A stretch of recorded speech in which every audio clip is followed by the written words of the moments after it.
When you start as a football coach, especially at grassroots level, you won't find many paid opportunities. Rather, you'll have to do a lot of work for free, and you won't get the opportunities you think you can find so early on in your career. So how do you make money? Well, this is how I went about it. Back in January of this year, I phoned up a local family friends, put it in some group chats, got some cones together, got some boards together that I use in my own team, and ran a few sessions. And it made me a bit of money, and it was great. And over time, I managed to build that up until I believe I have somewhat of a decent business. Does it make me loads of money? Can't replace my main salary yet, but at least as a football coach, it gives me some reward. And ultimately, when we go into this, it can sometimes be demotivating that for all the work that we put in, we don't get much out of it in terms of monetary reward. Obviously, non-monetary benefits are there, obviously. However, the monetary benefits can be few and far between, especially when we start.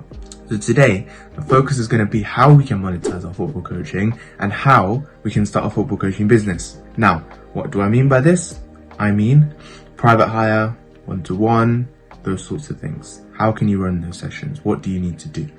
In this video, we'll be covering sort of how to start, so how to just get going sort of thing, your first 1 or 2 clients.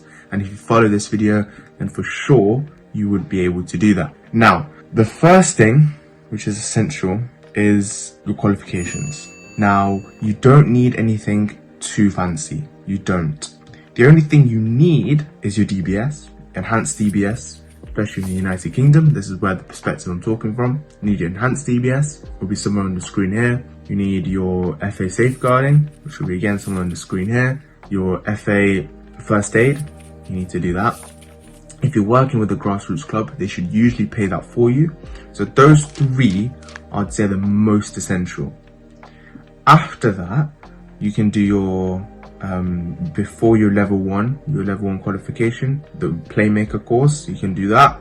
And then after that, you can do your level 1, and like I've done, you can do your level 2, which is also called the UEFA C license. I wouldn't say those are so important, but it is likely that if you have been working in grassroots for a while, that you would have those qualifications. What you can do with those extra ones, or not extra ones, but aside from the absolute necessary ones, it helps you drive your price up. You can justify a higher price. So instead of charging a tenner for an hour, you can charge 15, 20, 25, for example.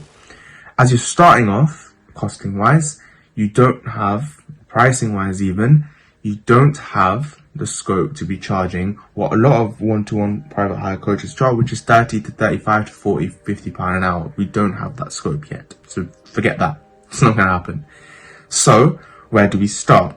Ideally, if you have your enhanced DBS, your safeguarding, your first aid, you can charge, I'd say, start at £10 an hour. It's better than nothing. It was better than what you were getting before. So we made a start. £10 is what you'd start with. I was starting a higher level, so I charged a bit more and I was fine.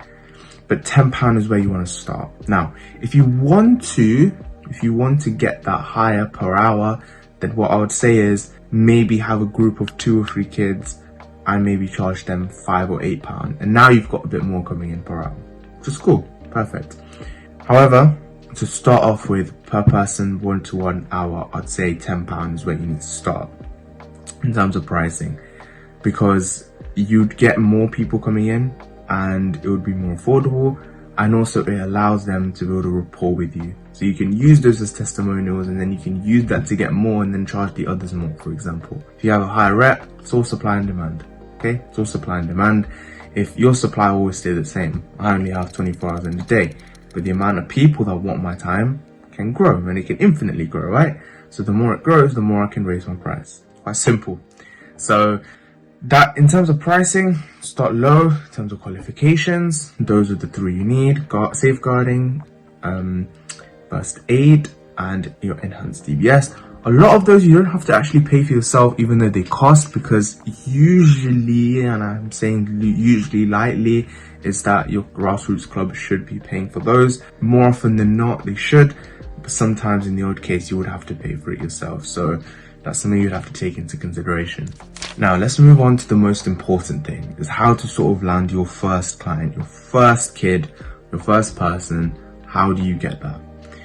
Now, This is much easier than you think it is, and I'll tell you why. Okay, you probably already work in a club. You probably do. If you're watching this, you're probably already associated with a club.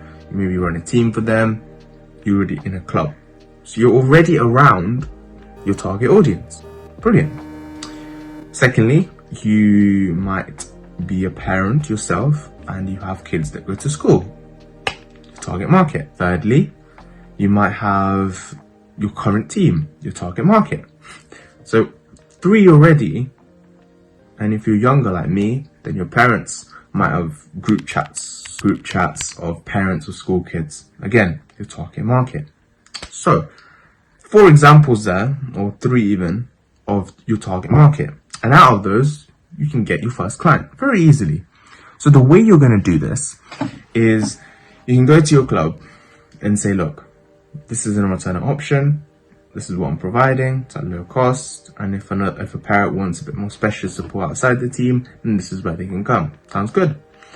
And if that works, you can maybe put up a poster. You can ask a few people around, and you could build up interactions that way. Secondly, your own team. If you do have your own team, this applies. But again, that's full of parents within your target market. So you can simply ask them, look, this is my poster. This is what I do. This is what I provide.